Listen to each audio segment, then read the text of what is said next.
அமைதியான ரிட்டையர்மெண்ட் வாழ்க்கைக்கு கோவை அனன்யாசின் நன்னானானி ஹோம்ஸை விசிட் பண்ணுங்க. Experience a dream retirement life for a day. நெஞ்சிற்கினிய நேயர்களுக்கு அன்பிற்கினிய வணக்கங்கள். அமைச்சரவை மாற்றத்துல 2 புதிய முகங்கள் இடம் பிடிச்சிருக்காங்க. அதே நேரத்துல 3 பேர் மாஜிக்கலாக மாறியிருக்காங்க. அதுல மனோ தங்கராஜ் அவரை சுற்றி தான் எக்கச்சக்கமான பரபரப்பு பட்டாசுகள் வெடித்த வண்ணம் இருக்கு. ஏன் அவருடைய பதவி பறிக்கப்பட்டிருக்கு? இன்னொரு பக்கம் பார்த்தோம்னா அமைச்சரவை மாற்றத்துக்கு பின்னாடி ஸ்டாலின் அவருடைய 3 முக்கியமான கணக்குகள் இருக்கு. அவருடைய ஸ்மார்ட் மூவ் அப்படின்னும் அறிவாலய சீனியர்கள் வர்ணிக்கிறாங்க. அப்படி என்னங்க ஸ்மார்ட் மூவ்? இந்த பரபரப்பான பின்னணிகள் தான் இன்றைய நம்முடைய விரிவான இளங்கோவன் எக்ஸ்பிளைன்ஸ். நான் உங்கள் சகோ த இளங்கோவன். நிகழ்ச்சிக்கு போகலாம். வாரிசு அட்ராசிட்டி, ஆவின் அரசியல், கனிம வள கொள்ளை சர்ச்சை, மனோ தங்கராஜை மாஜியாக மாற்றிய 5 ஷாக் சம்பவங்கள். அமைச்சரவை மாற்றம் ஏற்பட்டிருக்கு இல்லைங்களா? 2 புதிய முகங்களுக்கு வாய்ப்பு கிடைச்சிருக்கு. திரு கோவி செழியன் மற்றும் பனமரத்துப்பட்டி திரு ராஜேந்திரன். யார் அவங்க, எப்படி இந்த வாய்ப்பு கிடைச்சது உள்ளிட்ட பல பின்னணிகளையும் நேற்றைய காணொலியில நம்ம விரிவாகவே பதிவு செஞ்சிருக்கோம். சிறு நினைவூட்டல், தவறாம அதை பார்த்துருங்க. சரி, அமைச்சரவை மாற்றத்துல 3 முக்கியமானவர்கள் தற்போது மாஜியா மாறியிருக்காங்க. அவங்களுடைய பதவி பறிக்கப்பட்டிருக்கு. அதுல இவரை சுற்றி தான் எக்கச்சக்கமான பரபரப்பு. வேற யாரும் கிடையாது. கன்னியாகுமரி மேற்கு மாவட்ட செயலாளரும் பத்மநாபபுர சட்டமன்ற உறுப்பினருமான திரு மனோ தங்கராஜ். இது பலருக்கு ஆச்சரியத்தையும் மனோ தங்கராஜ் அவர்களுடைய தீவிரமான ஆதரவாளர்களுக்கோ பெரிய அதிர்ச்சியும் கொடுத்ததுங்க. சரி, எதற்காக அமைச்சர் பதவி அவரிடமிருந்து பறிக்கப்பட்டது? முதலாவதாக கன்னியாகுமரி மாவட்டத்தை பொறுத்த வரைக்கும் கனிம வள கொள்ளை எக்கச்சக்கமாக இருக்குங்க. அது பெரும் அதிர்ச்சியை ஏற்படுத்தி கொண்டிருக்கு. திமுக ஆளுங்கட்சியாக வருவதற்கு முன்னாடி, அமைச்சராவதற்கு முன்னாடி, அப்ப எம்எல்ஏவாக இருந்தப்ப கனிம வள கொள்ளைக்கு எதிரான காத்திரமான ஒரு போராளியாக தன்னை அடையாளப்படுத்தி கொண்டிருந்தாரு. இயற்கை ஆர்வலராக, இயற்கையை பாதுகாக்கக்கூடிய ஒருவராக அதற்காக களமாடி கொண்டிருந்தார் மனோ தங்கராஜ்.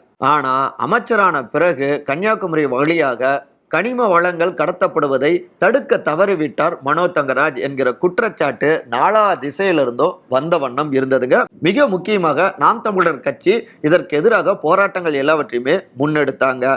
நாடாளுமன்ற தேர்தல் வந்த நேரத்திலையும் கூட நம்மளும் அந்த கன்னியாகுமரி மாவட்டத்துக்கு விசிட் பண்ணியிருந்தப்போ கூட அதிமுக சார்பாக வேட்பாளராக போட்டியிட்ட திரு பஸ்லியான் அவரும் கூட கனிம வள கொள்ளை இங்க பிரதானமா இருக்கு, இதை தடுக்க தவறிவிட்டார் அமைச்சர் அப்படின்லாம் அந்த புகார்களை வாசிச்சிருந்தாரு.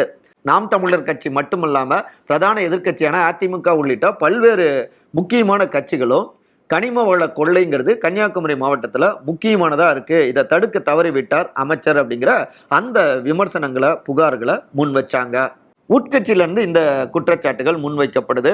அதாவது மனோ தங்கராஜ் தன்னுடைய வாரிசு திரு ரெமோனுக்கு திமுகவுடைய தலைமை செயற்குழு உறுப்பினர் பதவியை பெற்றுக் கொடுத்தாரு, அவருடைய வாரிசு அட்ராசிட்டி இங்க அதிகமா இருக்கு அப்படின்னும் திமுகவுடைய நிர்வாகிகள் இப்படியான குற்றச்சாட்டுகளை முன்வைக்கிறாங்க. இதன் தொடர்ச்சியாக மேயர் மகேஷுக்கு எதிராக தொடர்ந்து குடைச்சல்களை கொடுத்துக்கிட்டே இருந்தாருங்க.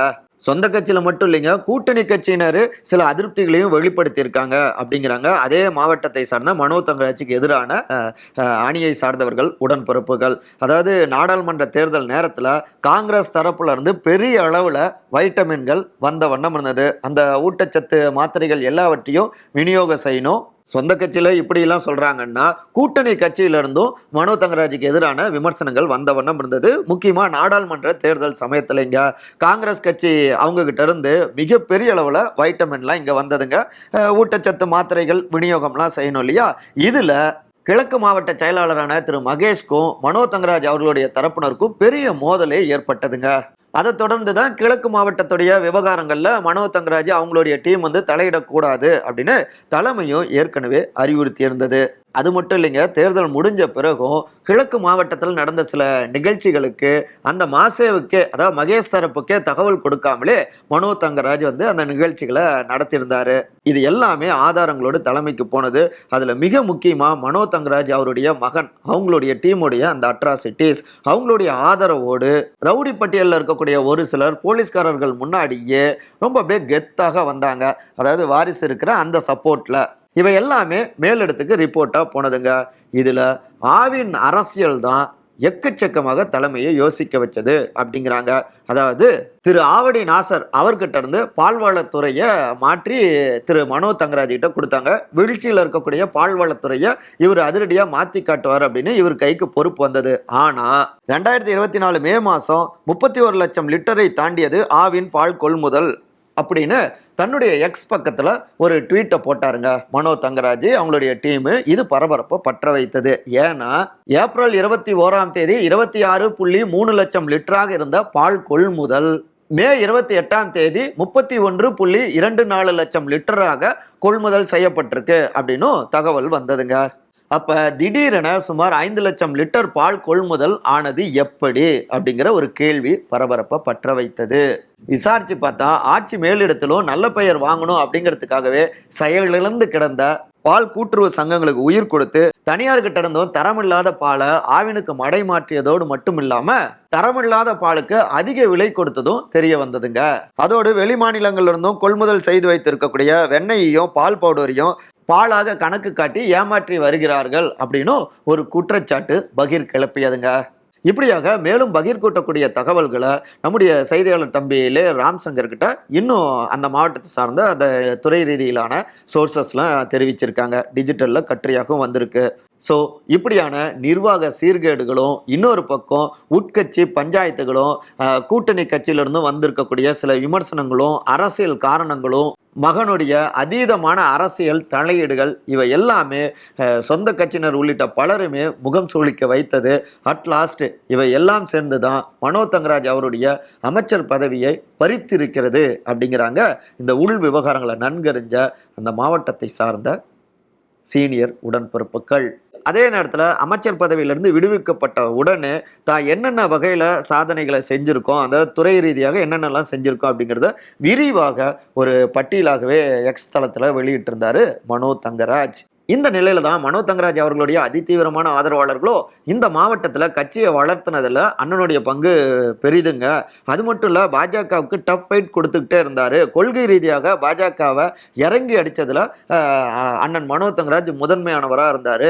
அவர் மீது வைக்கப்படுகின்ற அந்த விமர்சனங்கள் புகார்கள் எல்லாமே கொஞ்சம் கூட உண்மை கிடையாதுங்க. இப்போவும் வந்துட்டு சிறப்பாக செயல்பட்டு கொண்டிருக்கிறார் கழகத்துக்காக அப்படின்னு அவங்களுடைய ஆதரவாளர்கள்லாம் தெரிவிச்சிட்டு இருக்காங்க.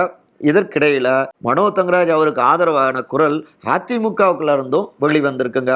முன்னாள் அமைச்சரான திரு கடம்பூர் ராஜு இதுல மனோ தங்கராஜ் அமைச்சரவையிலிருந்து நீக்கியிருக்காங்க இல்லையா, இதற்கு பின்னணியில தொடர்ந்து RSS பாஜகவை அவர் விமர்சித்தது வந்தது கூட காரணமாக இருக்கலாம்.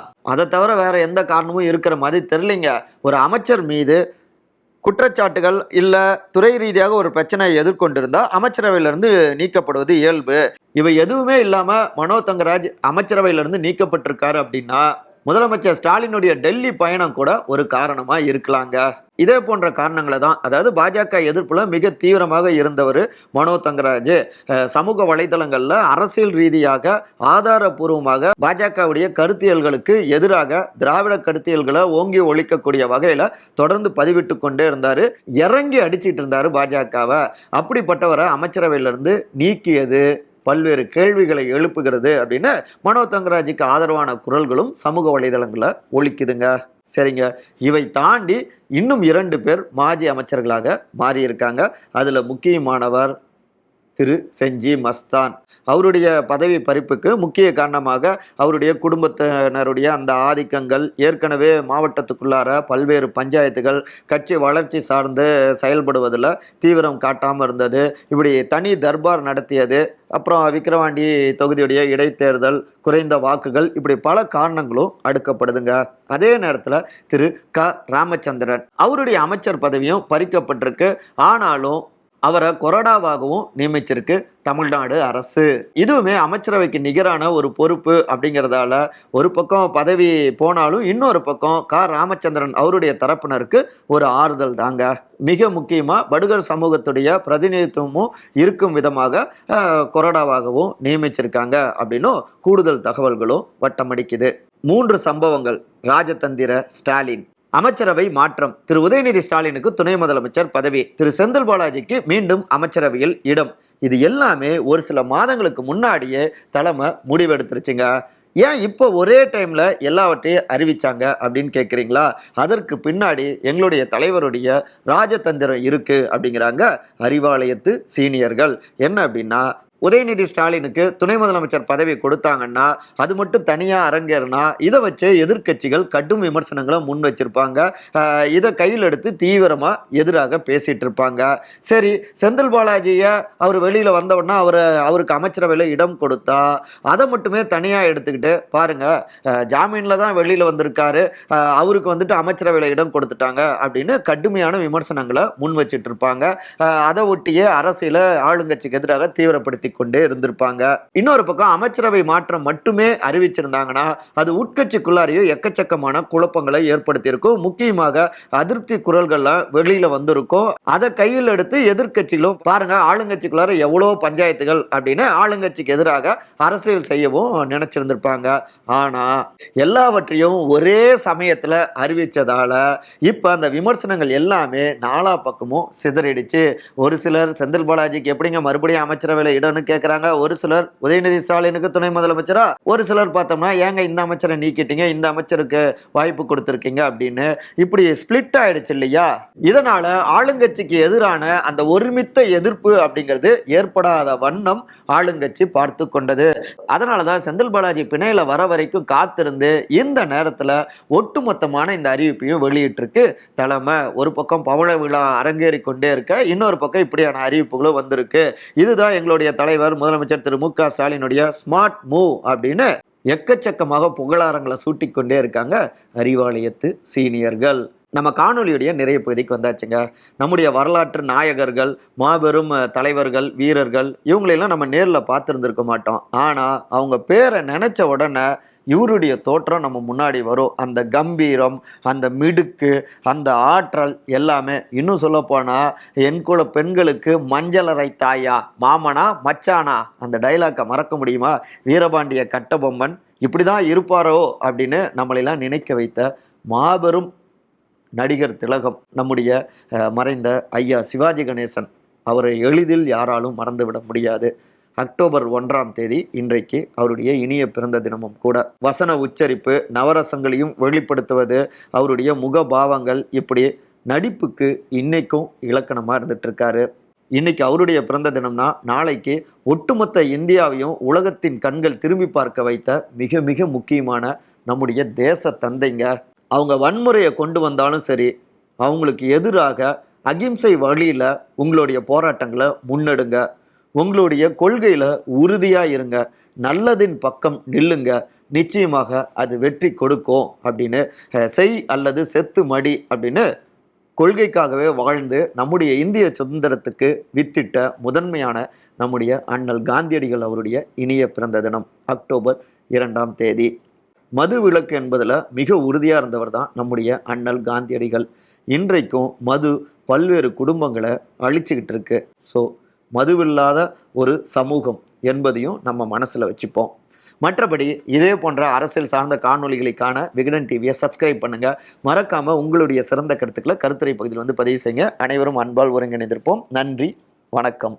உங்கள் ரிட்டையர்மெண்ட் வாழ்க்கை அமைதியான சூழலில் இருக்க வேண்டும் என விரும்புகிறீர்களா? அப்போ கோவை அனன்யாசின் நானா நானி ஹோம்ஸை விசிட் பண்ணுங்க. Experience a dream retirement life for a day.